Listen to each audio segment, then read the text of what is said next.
We're back. I'm in my dressing gown. Nothing says success like having flammable materials, does it? So I've got to switch this over.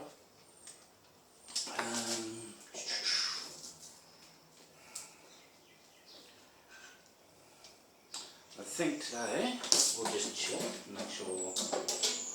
Yep. So today I'm going to try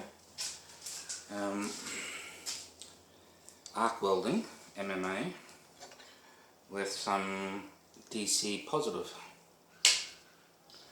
I know that should give me a slightly different result. Let me just see if I can find a screwdriver.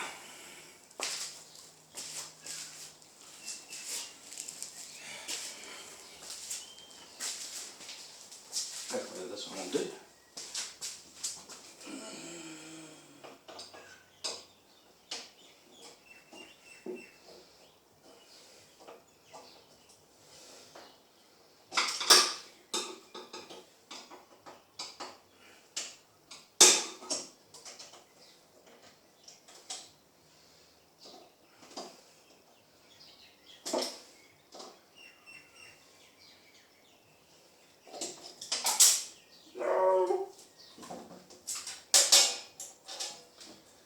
Nothing like making a mockery of yourself, eh?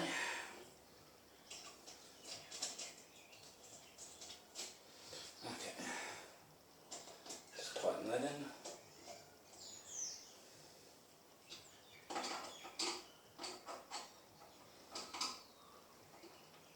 Tighten that down. Close that up. Pretty simple process.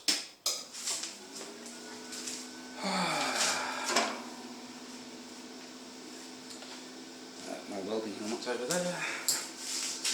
Get this medium-sized boy out of the road.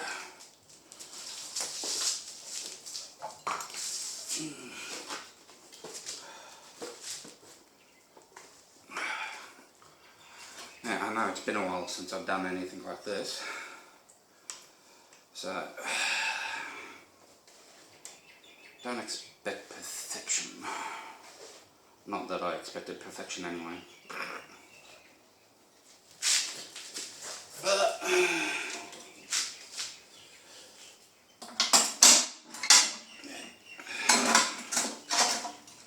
Get on there a bit better. Oh yeah, you've got a bit of rust.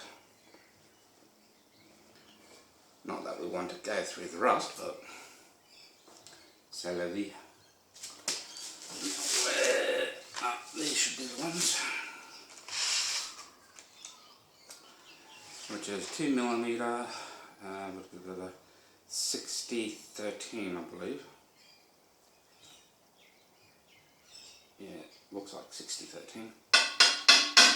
Just give it a few love taps and I should turn the light on so I can see it a bit better.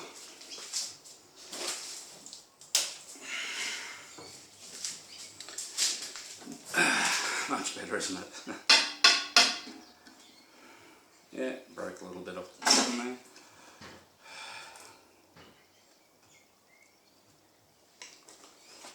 Okay, we should be on 40 watts, 45. Okay, helmet down. Not going to worry too much about that, the rust. Quite a bit of rust along here. You probably can see it's that brown area.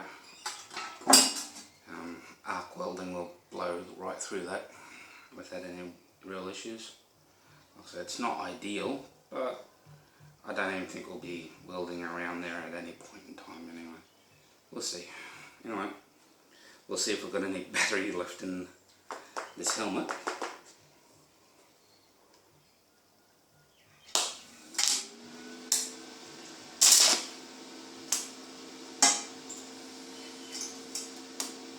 Come on.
nice and messy.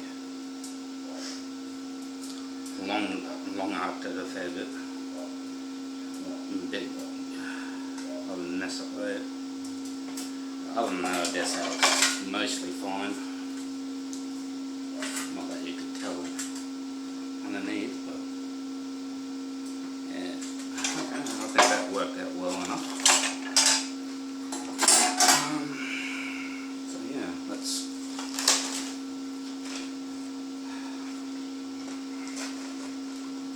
need to get a different packaging for this stuff.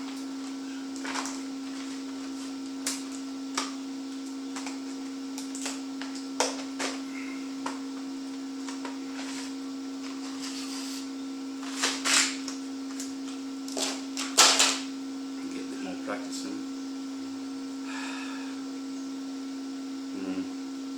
Yeah, I really do like how it's all pre-smacked up at the front of it, because tapping on the table does nothing. That's cool. By the way, there was power in my helmet still, so that's good. But I did have problems starting it, as you probably can imagine.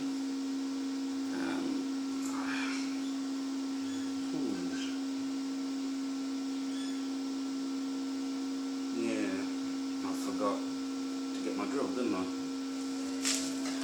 Let's see if we can just snap some of this slag off.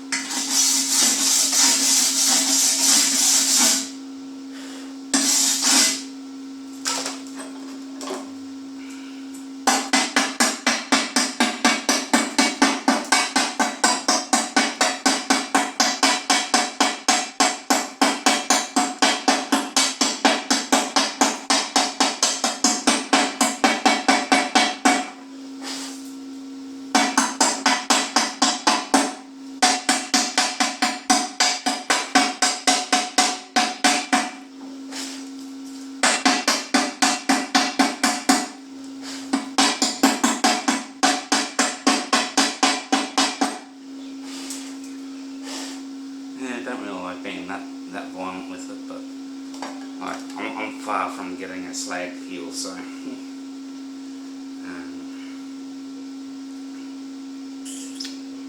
think you can definitely kind of see where I long arced it and short arced it.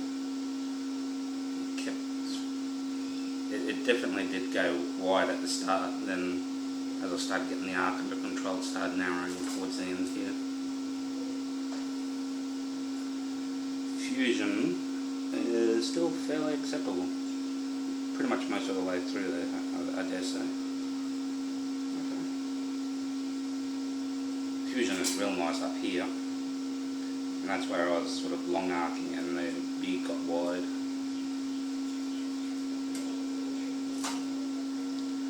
Okay, let's go again.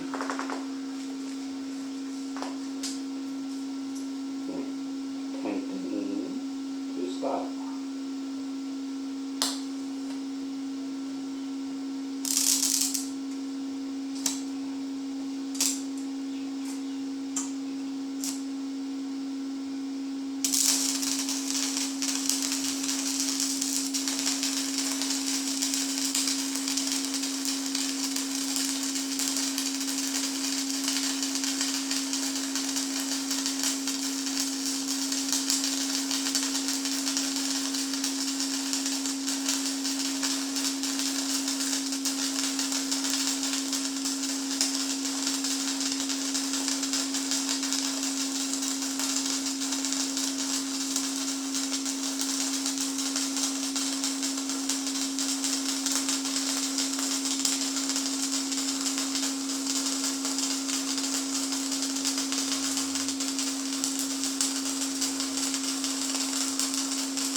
Bit of flame dragging at the end there.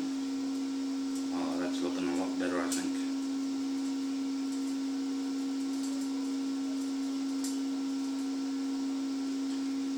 I don't know if I'm getting the hang of the scratch start,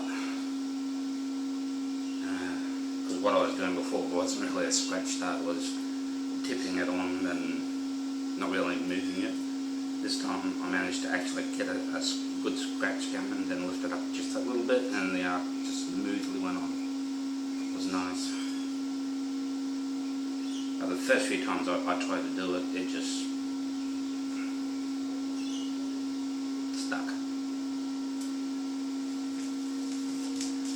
But the DCEP might be helping with that, so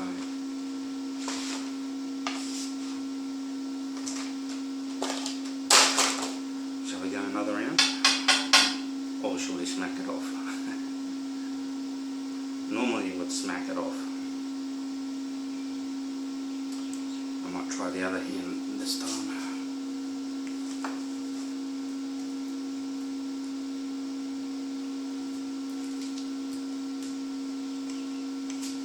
This might be a bit tricky.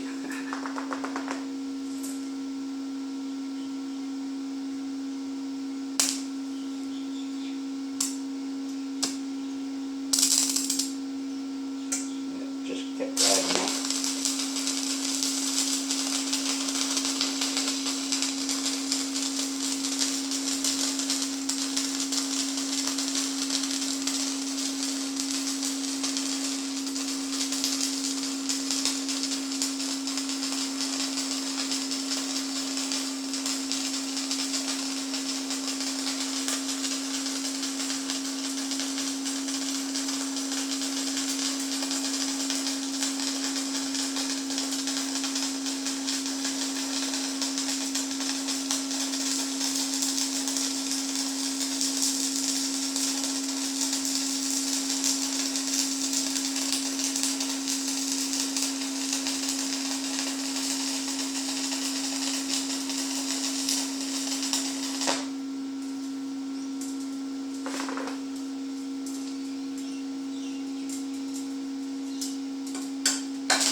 Yeah, that was fun.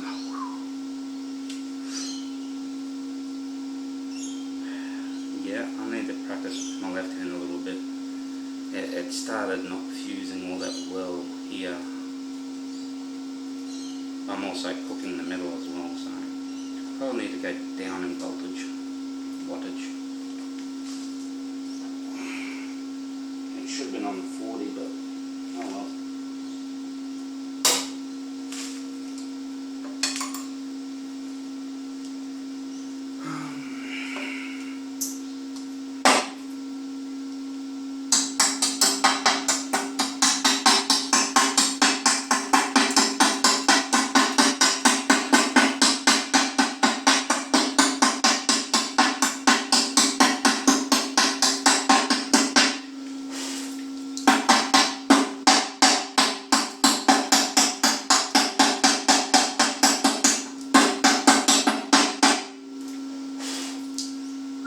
Still hot.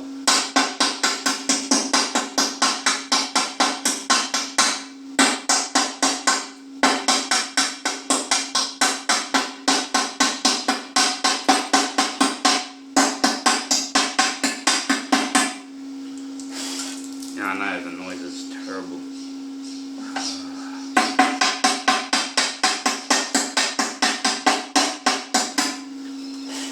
Problem is I hate making noise.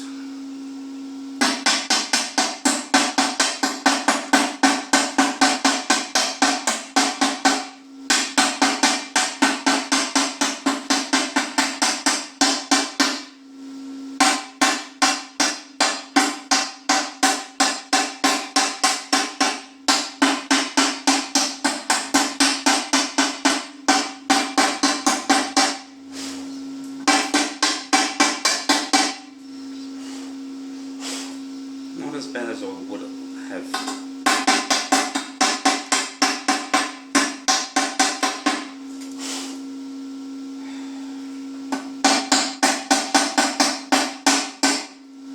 Damn, man. That slag is hard to get off when it's not done right, eh? But looking at it, it doesn't look as bad. It does go from being a good width, except for the beginning was wide as. But then it got to a normal width, then every so often it thins down, so I sped up a little too much. But other than that, here's probably the worst indicator of it. So that's almost stopping starting, but I don't really see any porosity.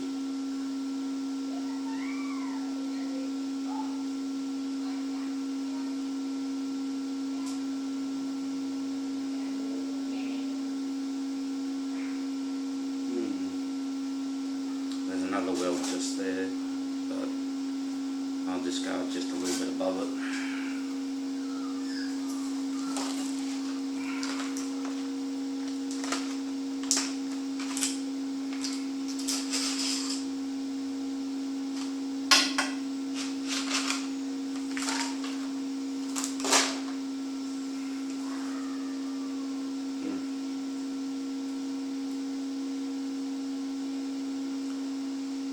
Try left-handed gun.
That went a lot better, except for at the start here.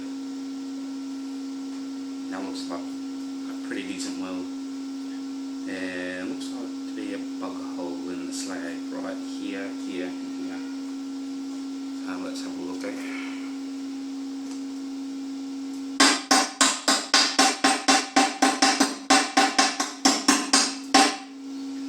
It's just in the slag.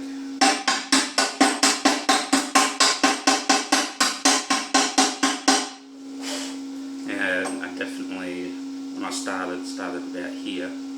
I actually started about here, but I skipped a few. A spot here and a spot here. That's why we practice. Practice, practice, practice, practice. And when you think you can't practice anymore, keep fucking practicing.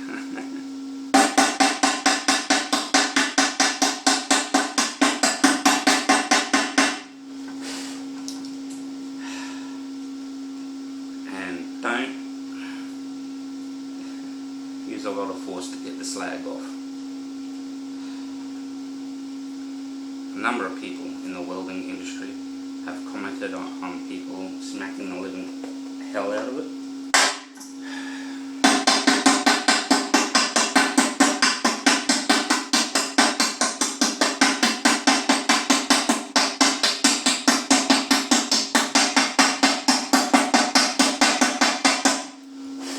A bit like that.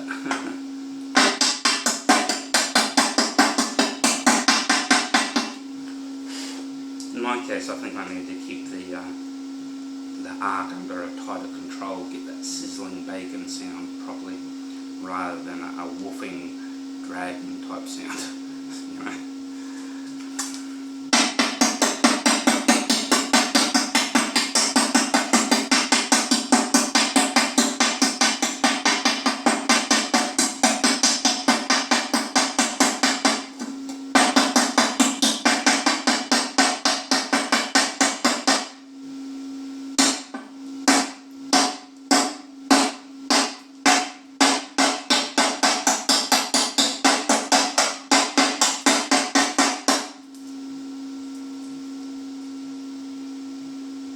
God darn, I'm gone.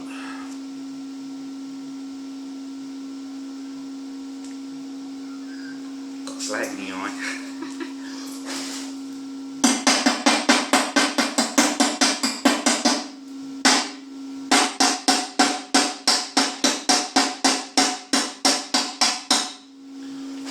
That's a good example of not slamming the fucking hell out of it. Like that. Don't do that.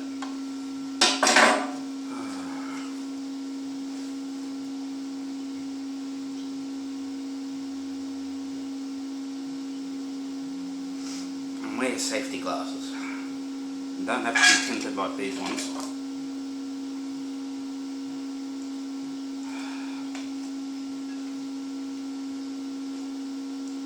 But do wear safety glasses, especially when chipping off slag.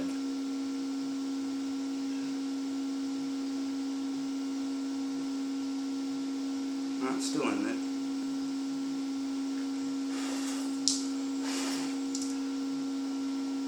So what we do when we've got slag in our eye? Keep practicing.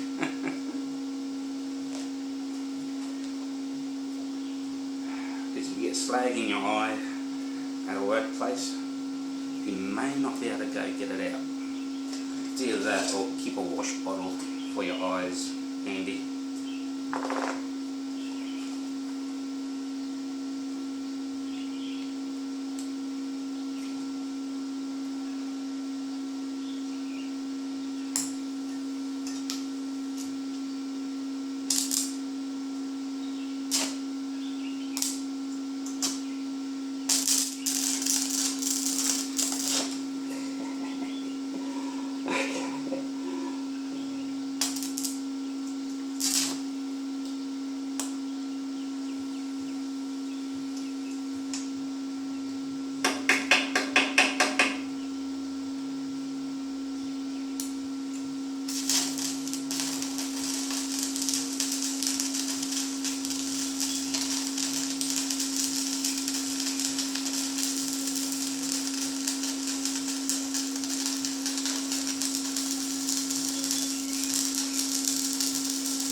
Where I restarted doesn't look like it fused very well.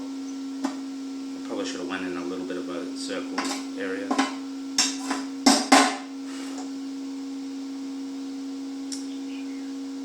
Well, the rest of it looks alright. The profile's good.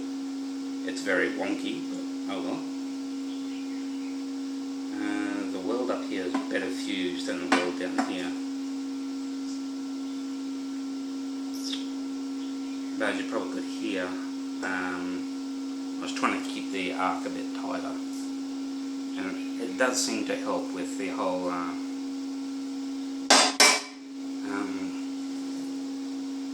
slag removal. So yeah, I'll leave it at that for now. We'll give MMA a bit of a rest. Not mixed martial arts, manual metal arc welding. So MMAW for short, to be technical, but oh well.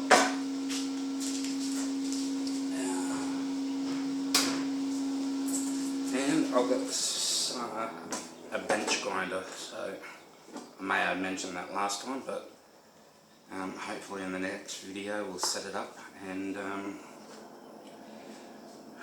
well, the reason why I've got the bench grinder is so we can do up our points on our tungsten rods, so we can do some TIG. And after all, I've got argon, disposable argon, a regulator for it of the same brand, but it doesn't come with a dial or anything, so I've got to take care of my tools a bit more.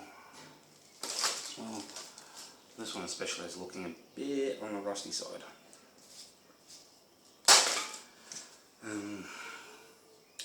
So if you're starting out with arc welding, keep your arc tight, real tight, almost in the puddle, like we're talking about 1/32nd, as they say in America, away from the puddle, I dare say.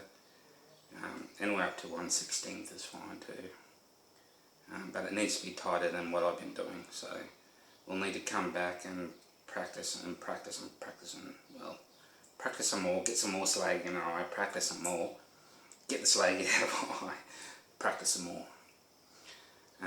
But we'll go from here, we'll go to TIG welding, I think, because I've pretty much got everything I need to set up the TIG welding. All I really wanted is a bench grinder to do some tungsten tips, because doing it with a squared off flat tungsten with no angle is probably worst case scenario. If you're doing it in a production line, you probably don't have time to go regrind and all that sort of stuff. But if you're in a production line, you probably would have a rod with two tips on either, one tip on either side. So when you destroy one tip, you just flip it around and keep going. But having a 15, 30 degree or a 60 degree angle on the tip to create a point just focuses the arc quite a bit more. You don't want your arc to get too loose and wide and unpredictable, so in creating a tip tries to keep it tight and hopefully predictable. And I didn't want to grind a tip with the angle grinder. I mean, if I did, it would be the most bogan thing I can think of. One of the most bogan things I can think of. Oh dear. I can just imagine that going horribly, horribly wrong, that's all. I don't expect that we'll be able to grind a good tip, just a tip, because I'll need to get a tungsten grinding disc to put on the bench grinder to do it properly. But we've got other things that we can do with the bench grinder as well, knives and keys and stuff like that, which I haven't done ever before, so it'll be interesting. On another note, the lawnmower and whippersnipper I've used, the grass hasn't been growing all that much because it's winter here. But I did use it for the 4th time, both of them, and they're still going great. The whippersnipper or line trimmer or whatever you want to call it is a bit hard to start. I think I tried to start it longer than it took me to actually use it, but I didn't use all of it.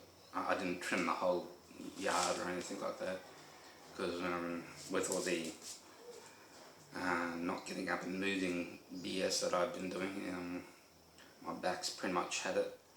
For those that don't know, I had a car accident in 2012 and had in my T9, T10 vertebrae, had a microfracture, and it still is very painful today, but I have been getting a lot better over the past almost decade.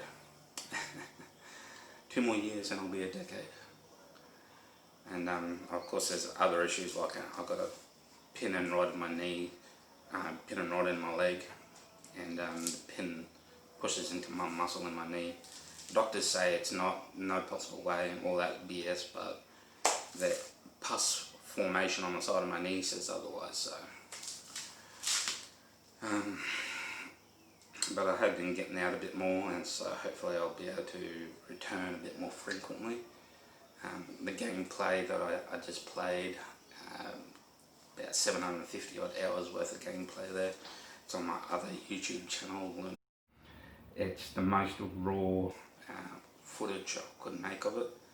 30 odd episodes of it, with 2 episodes failing to meet YouTube's criteria and not having the space to save it. But yeah, the lawnmower is great. The whippersnipper, once it started, it is working well. The the comments I've been getting on Facebook are nice. One of the comments stated about putting in a thick copper plate for the bridging. Excellent idea. I've got another idea. I'm just trying to find the right switch.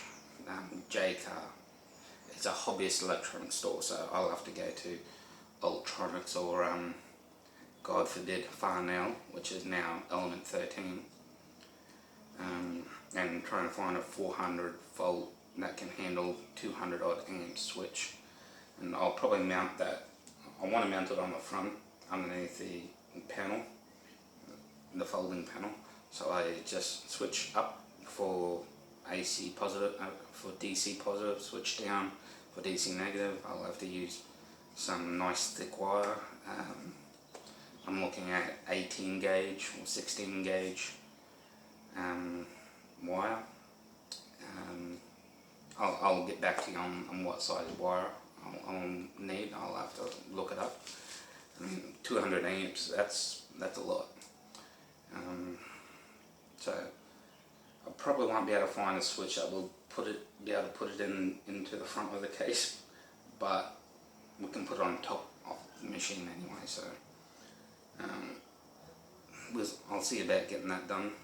It would be very handy not to have to screw up and move a plate around, all that sort of stuff. So just be able to switch on, off, positive, negative. I'll probably leave it on negative most of the time, so having a switch there is kind of a moot point. I don't think I've done any MIG DC positive, but this welding is working out extremely well. I have no complaints with it so far. Great learning machine. The Boswell MST 185. It's a 10 amp outlet, so you can use it home general usage, goes up to 180 amps. The MIG wire feed, assuming you've got it all set up properly with the right contact tip size and the right rolls for the metal that you're using, because you get 2 rollers, and even though there's 3 rollers that you can use, but you get 2 rollers with machine. The solid core wire is already installed in the machine, but the grooved one that you use for flux core, it also comes with the machine as well. So both of the rollers are 0.8 and 0.9 millimeter. So there might be another roller which might be a bit smaller, like 0.6, but after we've done this testing, after we've done the TIG testing, and I've gone through all my consumables, we'll have to look at maybe some Sigwell products and some other consumables from another group and see if we can get something. I mean, look, the consumables, the Boswell consumables, they're okay. I probably wouldn't say they're the best. I've seen other great ones out there from other YouTube channels. So yeah, I've also been doing things around the house like bathroom, shower head, putting a closet together, a Chinese one. I'd rather an IKEA one, but they didn't have any. This is for my mum. And what else? Other than playing on my computer. Set up a tent. There's been a few things. I've still got a few other things to go. I don't know if you guys would be interested. I did set up the fly screen. I've still got to set up the front fly screen. When I opened the fly screen, the screws came out. So I'm going to weld up, get some metal, and make it a nice big thick plate. So I'm not welding into areas that are already, you know, weathered out and already has screws holes in there, because they didn't hold up.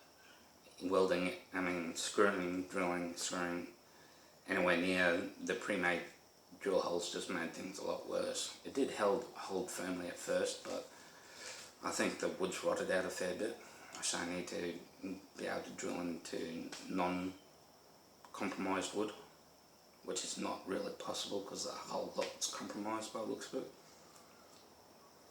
So I'm going to take some of the metal that we got out back from my old bed and cut some chunks out of it and cut the fly screen mounting plate. It's a door closer mounting plate and cut that up and weld it to a plate and all that sort of stuff, so I can bolt at least an inch either side of the pre-drilled holes. And hopefully that will hold better, and I'll probably put four screws in rather than the 3, and it'll be 2 up and 2 below rather than 3 below. The pivoting point, that is. And still got a bath seat to do. I'll probably change some of those metal in a spare wheel that I've got and make a sort of makeshift handrail for the front, so I can get up and down the front steps without having to go through the garage and around the back. Long story, it's complicated, but she's got diabetes and suffers Charcot joints syndrome. Google it, CHRCOTS, I think. And it's a diabetic thing. It makes the bones in your feet weaker. It's a form of osteoporosis. And yeah, Mum's already broken both of her feet, and she's, due to the surgery she had, bone was sticking out a bit more than probably what should have been, developed a blister, had to go in hospital, had the bone trimmed down, all that sort of stuff. She had a gnarly hole that big. If you're interested, graphic content, it's not bad. But I would be willing to post it. It doesn't show her face or anything, just her feet, her foot. Very gnarly. And it also, I took photos of the healing process as well. If you're interested in that, hit me up, leave a comment below, and we'll see. If you're interested in the other things that I do around the house just to make things a bit more comfortable, like the shower head sits at about 5 feet or 6 feet, and I'm 6'4", so I'll probably go and, at the moment I've just got an extension arm on it and pivot it up and put the other shower arm and head on top of all that, so it sits up about 5'2", no, not 5'2", I'd say 6'8" now, so I can stand underneath the shower without having to crouch down. My thyroid's been giving me grief about the technique. Google it. But if you're interested in the other stuff, like modifying the well, we've got a glass door which is pretty see-through for the bathroom, so I'm going to put some wrap over the top of the glass panels there. So if you want to see that and see how I tackle it, that's fine. If you want to see the cupboard and walk you through the process, that's fine. I'm planning to show part of the cupboard anyway, because for whatever reason there's no drill holes for the hinges on the actual cabinet itself. The drill holes are there on the doors, just not the cabinet itself, and I haven't been able to find any, so I can't tell if I put it together wrong or not. So I'm going to have to drill some holes once I get everything all sorted out. I might have to cut up some metal so I can use them as a clamp, so I can clamp the door to the cabinet while I make some drill some holes and stuff like that, so I can just get just the right spacing for the door to close. I did manage to chip another tooth as well, not very exciting.